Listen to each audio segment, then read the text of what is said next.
नमस्कार बंधुगण बंधु माने सर्वप्रथमे आपण मानक इंग्राजी नववर्ष 2025 उपलक्षे हार्दिक शुभेच्छा एवं शुभकामना। बंधु माने आजिर एही ज्योतिष कार्यक्रमटी मेष राशि व्यक्तिविशेष मानक पई बहुत गुरुत्वपूर्ण अटे, बहुत ही खास अटे। एही नूतन वर्षर प्रथम संक्रांति अर्थात मकर संक्रांति आसंता काली हेबाकू जाउछि एवं आपण मानक मो तरफरु मकर संक्रांति उपलक्षे हार्दिक शुभेच्छा एवं शुभकामना।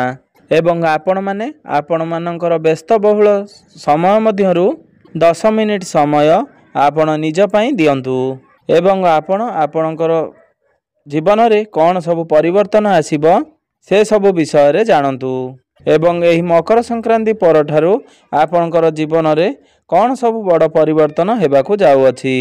एही नववर्षर प्रथम मास एवं मकर संक्रांति परठारु आपणकर दिन किभଳି कटिबो ए सब विषय रे आजिर ए वीडियो रे विस्तार भाव रे आलोचना करिबा एवं आपणकर शिक्षा, स्वास्थ्य, प्रेम संपर्क, वैवाहिक जीवन, भाग्य, कैरियर एवं व्यापार वाणिज्यर स्थिति किभଳି रहिबो एही मकर संक्रांति परठारु से विषय रे भी आलोचना करिबा एवं किछि विशेष प्रतिकार मध्य वीडियो रो शेष भाग रे आमे विस्तार भाव रे आलोचना करिबा।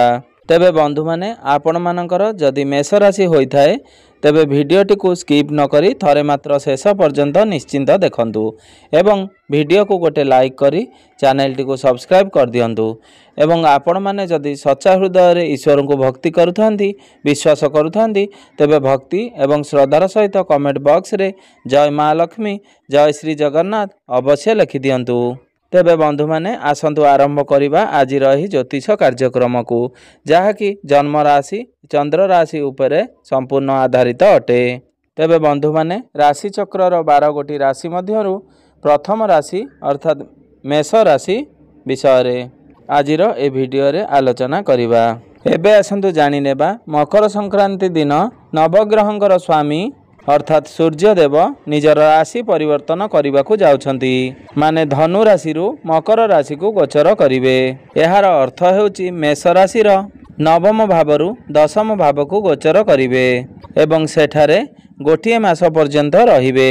तापरे आपणकर कुंडली रे एकादश द्वादश तापरे प्रथम भाव को गोचर करिवे एवं सूर्य सेठारे एक भल स्थिति रे रहिवे। सेथिपाई आपण ए प्रथम 4 मास आपणकर भाग्य संपूर्ण रूप से बदलाई देव किंतु आपणकर भाग्य रे शुभ परिवर्तन आनिब कि अशुभ परिवर्तन आनिब आपण जानिबा पई वीडियोटी को शेष पर्यंत निश्चिंत देखंतु। एबे आसंतु जानि नेबा सर्वप्रथमे नवग्रहंकर स्थिति आपणकर राशि रे किभଳି रहिछि। देवगुरु बृहस्पति आपणकर द्वितीय भाव रे विराजमान अछंती, मंगल आपणकर चतुर्थ भाव रे विराजमान अछंती, केतु आपणकर षष्ठ भाव रे विराजमान अछंती, बुध आपणकर अष्टम भाव रे विराजमान अछंती, सूर्य आपणकर नवम भाव रे विराजमान अछंती, शुक्र एवं शनि एकादश भाव रे विराजमान अछंती एवं राहु आपणकर द्वादश भाव रे विराजमान करछंती। एबे आसंतु जानि नेबा सर्वप्रथमे आपणकर स्वास्थ्य किपरि रहिबो एही मकर संक्रांति परठारु। तेबे बंधु माने कुंडलीर प्रथम भाव स्वास्थ्यर भाव होइथाए आपणकर इम्यूनिटी सिस्टम रो भाव।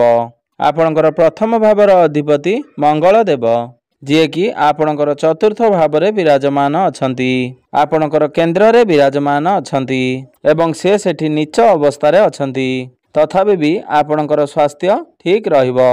आपणकर स्वास्थ्य रे सेपरि किछि समस्या देखा जाउ नाही किंतु 21 जनवरी को मंगल बक्री होई आपणकर तृतीय भाव को चलन करिवे जहा फल रे आपणकर मुंड बिंधा आपणकर धैर्य रे कम आसीबो।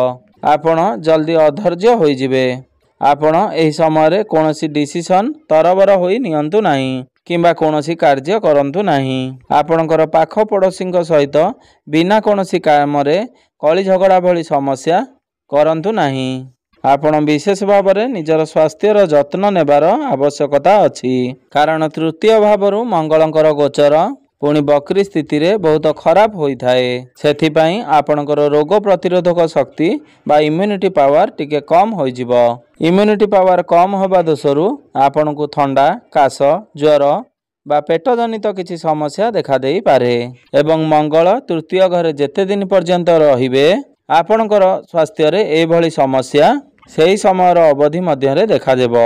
ତାପରେ ମଙ୍ଗଳ କେନ୍ଦ୍ରକୁ ଆସିବା ପରେ ପୁଣି ଥରେ ଆପଣଙ୍କର ସ୍ୱାସ୍ଥ୍ୟରେ ଉନ୍ନତି ଆସିବ ଏବଂ ଆପଣ ନିଜକୁ ହେଲ୍ଦି ବୋଲି ମନେ କରିବେ।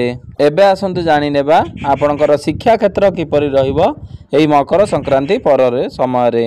ତେବେ ବନ୍ଧୁମାନେ ଆପଣଙ୍କର କୁଣ୍ଡଳୀର ପଞ୍ଚମ ଭାବଟି ଶିକ୍ଷାର ଭାବ ହୋଇଥାଏ ଏବଂ ଆପଣଙ୍କର ପଞ୍ଚମ ଭାବର ଅଧିପତି ସୂର୍ଯ୍ୟଦେବ, ଯିଏକି ଆପଣଙ୍କର ଭାଗ୍ୟ ଭାବରେ ବିରାଜମାନ ଅଛନ୍ତି, ଅର୍ଥାତ୍ ନବମ ଭାବରେ ବିରାଜମାନ ଅଛନ୍ତି ଏବଂ ଏହା ଆପଣଙ୍କ ପାଇଁ ବହୁତ ଭଲ ରହିଛି।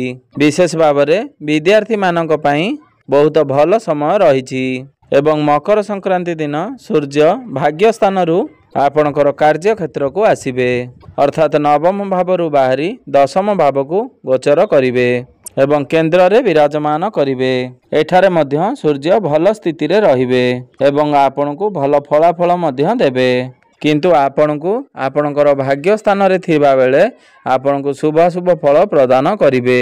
ଜାନୁଆରୀ 14 ତାରିଖ ପୂର୍ବରୁ ଯଦି ଆପଣ କିଛି ଏକ୍ଜାମ ଦେଉଛନ୍ତି କିମ୍ବା ହାୟର ଏଜୁକେସନ୍ ପାଇଁ ଆପଣ କୌଣସି ସ୍ଥାନରେ ଆଡ଼ମିସନ୍ କରୁଛନ୍ତି କିମ୍ବା ଆପଣ କୌଣସି ଶିକ୍ଷାକୁ ନେଇ କୌଣସି ନିଷ୍ପତ୍ତି ନେଉଛନ୍ତି, ଆପଣମାନଙ୍କ ପାଇଁ ସମୟ ବହୁତ ଭଲ ରହିବ।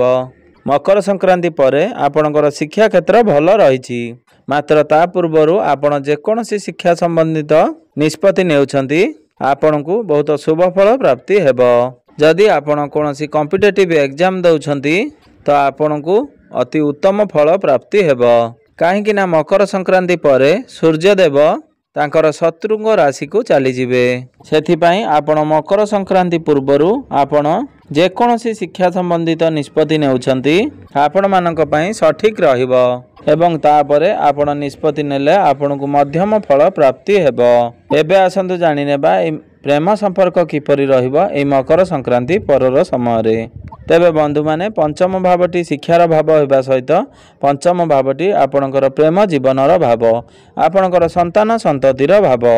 ଆପଣଙ୍କର ପଞ୍ଚମ ଭାବର ଅଧିପତି ସୂର୍ଯ୍ୟଦେବ, ଯିଏକି ନବମ ଭାବରେ ବିରାଜମାନ ଅଛନ୍ତି ଏବଂ ମକର ସଂକ୍ରାନ୍ତି ପରେ ସୂର୍ଯ୍ୟଦେବ ଆପଣଙ୍କର ଦଶମ ଭାବକୁ ଚଳନ କରିବେ ଏବଂ ସେଠାରେ ରହି ସୂର୍ଯ୍ୟଦେବ ମଙ୍ଗଳଙ୍କୁ ଦୃଷ୍ଟି ଗୋଚର କରିବେ ଏବଂ ମଙ୍ଗଳଙ୍କର ସୂର୍ଯ୍ୟଙ୍କ ଉପରେ ଦୃଷ୍ଟି ରହିବ, ଯାହାଫଳରେ ମକର ସଂକ୍ରାନ୍ତି ପରେ ଆପଣମାନେ ଦେଖିବେ ଆପଣ ଆପଣଙ୍କର ସାଥୀଙ୍କର ଛୋଟ ଛୋଟ ଭୁଲ ବାଛିବେ ଏବଂ ଆପଣଙ୍କ ସାଥୀ ମଧ୍ୟ ଦୋଷ ଦୁର୍ବଳତା ଦେଖିବେ, କାରଣ ଉଭୟ ସୂର୍ଯ୍ୟ ଏବଂ ମଙ୍ଗଳ ହେଉଛନ୍ତି ରାଗି ଗ୍ରହ। ନିଜର ଊର୍ଜା ଦୁଇ ଜଣଙ୍କ ପାଖରେ ଅଧିକ ରହିଛି, ସେଥିପାଇଁ ଆପଣ ଅଯଥାରେ ଝଗଡ଼ା ଝାଣ୍ଟି କରିବାଠୁ ଦୂରେଇ ରୁହନ୍ତୁ। ବିଶେଷ ଭାବରେ ଜାନୁଆରୀ 14 ତାରିଖରୁ ମକର ସଂକ୍ରାନ୍ତି ପରଠାରୁ ଜାନୁଆରୀ 22 ତାରିଖ ଯାକେ ଆପଣ ଏହି କଳି ଝଗଡ଼ା ଠାରୁ ଟିକେ ଦୂରେଇ ରୁହନ୍ତୁ। ଜାନୁଆରୀ 22 ତାରିଖ ପରେ ଆପଣଙ୍କର ପ୍ରେମ ସମ୍ପର୍କ ପାଇଁ ବହୁତ ଭଲ ସମୟ ଆସୁଛି।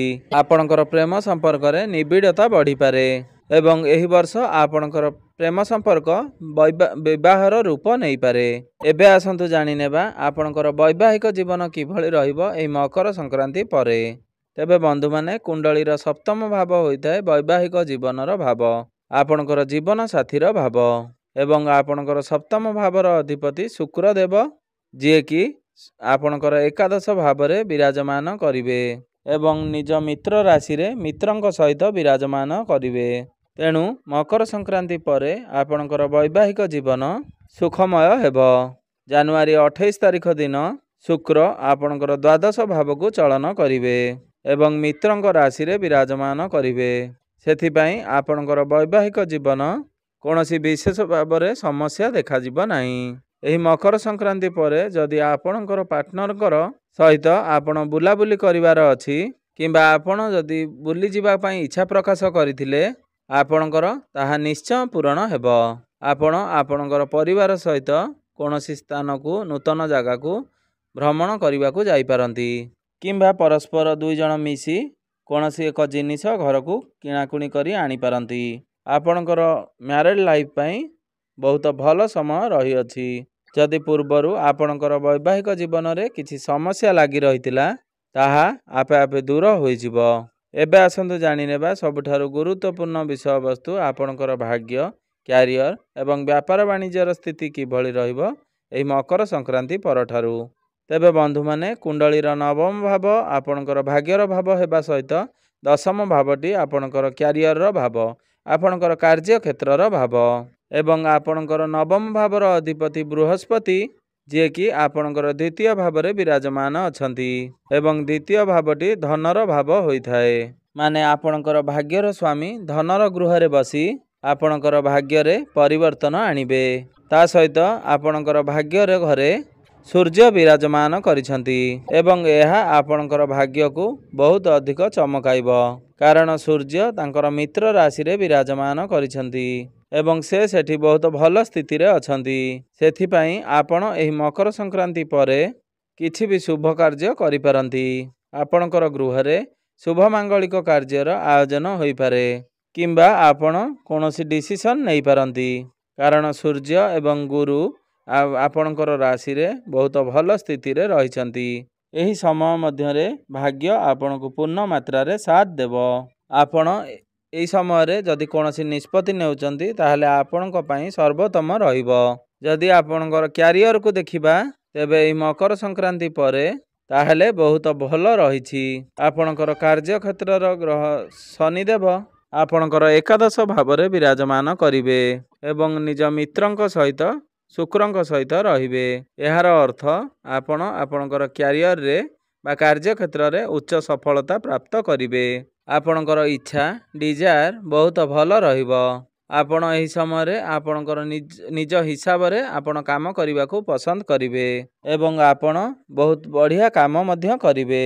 ଯଦି ଆପଣଙ୍କର ପଛରେ କେହି ପଲିଟିକ୍ସ କରୁଥିଲେ କିମ୍ବା କିଛି ଲୋକ ଆପଣଙ୍କର ପଛରେ ପଡ଼ିଛନ୍ତି ତେବେ ଏହି ମାସରେ ଆପଣ ସବୁଠାରୁ ଭଲ ଏବଂ ବେଷ୍ଟ କାମ କରି ଦେଖାଇ ଦେବେ। କ୍ୟାରିୟର ପାଇଁ ଆପଣଙ୍କ ସବୁଠାରୁ ଭଲ ସମୟ ରହିଛି। ଆପଣଙ୍କର ଏକାଦଶ ଭାବରେ ଶୁକ୍ର ଏବଂ ଶନିଙ୍କର ବନୁ ଅଛି। ସେଥିପାଇଁ ଏହି ମାସଟି ଆପଣଙ୍କର କ୍ୟାରିୟରକୁ ନେଇ ଆପଣ ଯାହା ବି ବଡ଼ ନିଷ୍ପତ୍ତି ନେଉଛନ୍ତି ଆପଣଙ୍କ ପାଇଁ ସର୍ବୋତ୍ତମ ରହିବ। ଯେଉଁ ବ୍ୟକ୍ତି ବିଶେଷମାନେ ଚାକିରି ସନ୍ଧାନରେ ଅଛନ୍ତି ସେମାନଙ୍କୁ ଚାକିରି ପ୍ରାପ୍ତ ହେବାର ବହୁତ ସମ୍ଭାବନା ବନୁଅଛି। ଯଦି ଏହି ସମୟରେ ଆପଣ ନୂତନ ବ୍ୟବସାୟ ଆରମ୍ଭ କରିବା ପାଇଁ ଚାହୁଁଛନ୍ତି ଆପଣ ତାହା ନିଶ୍ଚିନ୍ତ କରନ୍ତୁ। ଆପଣଙ୍କୁ ନିଶ୍ଚିନ୍ତ ଭାବରେ ଶୁଭଫଳ ପ୍ରାପ୍ତି ହେବ। ବ୍ୟାପାର ବାଣିଜ୍ୟ ଯେଉଁ ବ୍ୟକ୍ତି ବିଶେଷମାନେ କରୁଛନ୍ତି ତାଙ୍କ ବ୍ୟବସାୟ ଟିକେ କମ୍ ରହିବ କିନ୍ତୁ ଅର୍ଥ ଆସିବା କମିବ ନାହିଁ। କ୍ୟାରିୟର ପାଇଁ ଆପଣଙ୍କର ମକର ସଂକ୍ରାନ୍ତି ପରଠାରୁ ସମୟ ବହୁତ ଭଲ ରହିଛି। ଏବେ ଆସନ୍ତୁ ଜାଣିନେବା କିଛି ସରଳ ପ୍ରତିକାର ବିଷୟରେ, ଯେଉଁ ପ୍ରତିକାର ଗୁଡ଼ିକ କରିବା ଦ୍ୱାରା ଏହି ମାସରେ ଆସୁଥିବା ଅଶୁଭତ୍ୱ ଗୁଡ଼ିକ ଖଣ୍ଡନ ହୋଇ ଆପଣଙ୍କୁ ଶୁଭଫଳ ପ୍ରାପ୍ତି ହେବ। ପ୍ରତ୍ୟେକ ଦିନ ଆପଣ ମଙ୍ଗଳଙ୍କର ବୀଜ ମନ୍ତ୍ରର ଜପ 108 ଥର ନିଶ୍ଚୟ କରନ୍ତୁ। ଆପଣ ହନୁମାନ ଚାଳିଶା ପାଠ କରନ୍ତୁ। ଆପଣଙ୍କୁ ଶୁଭଫଳ ପ୍ରାପ୍ତି ହେବ ଏବଂ ଉଦିତ ସୂର୍ଯ୍ୟଙ୍କୁ ପ୍ରତ୍ୟେକ ଦିନ ତମ୍ବା ପାତ୍ରରେ ଜଳାର୍ଘ୍ୟ ଅର୍ପଣ କରନ୍ତୁ। ଆପଣଙ୍କୁ ଶୁଭଫଳ ପ୍ରାପ୍ତି ହେବ। ତେବେ ବନ୍ଧୁମାନେ ଆପଣଙ୍କର ଜୀବନ ମଙ୍ଗଳମୟ ହେଉ, ଏହା ହିଁ ଈଶ୍ୱରଙ୍କ ନିକଟରେ ମୋର ଏତିକି ପ୍ରାର୍ଥନା।